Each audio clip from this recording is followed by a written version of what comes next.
আসসালামু আলাইকুম সবাইকে। কি অবস্থা সবার? কেমন কাটলো সবার ঈদ? আমি তো কোনো মতে ঈদ কাটালাম। ঈদ আসলে ঈদই এখন মনে হয় না। তো এবার ঈদটা আমার অবসরেই গিয়েছে আর কি, একটু অসুস্থতায়। তো এটা হচ্ছে ঈদের নেক্সট দিন। আমি ঈদের দিন কোনো ভিডিওই করতে পারি নাই, আর প্রচণ্ড গরম ছিল। তো এখানে নাস্তা করে নিচ্ছিলাম, আর নাস্তার পরে তো মজার চা না হলে চলেই না। আর আমার মা কিন্তু ওয়েট করতে থাকে কখন আমি চা বানিয়ে তাকে খাওয়াবো। সে আবার আমার হাতের চা অনেক পছন্দ করে। তো এই তো মামের জন্য চা নিয়ে গেলাম, আর এখানে আমি খেয়ে ফিনিশ করে ফেলছি। বাসায় আনা হয়েছিল একটা কাঁঠাল, তো এখানে আন্টি কাঁঠালটাকে ভেঙে নিচ্ছিল।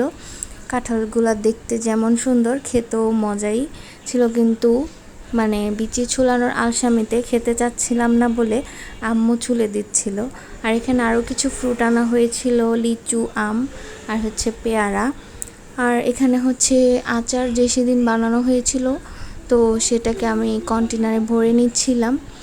তো সাইড দিয়ে একটু তেল এগুলি মুছে নিচ্ছিলাম। তো এই তো রেডি। আর এখন আমি বানাবো আমের জুস। যেই পরিমাণ গরম, তাই আমের জুস বানিয়ে নিলাম, সবাইকে খাওয়ালাম, আমি নিজেও খেলাম, খুব ভালো লাগলো।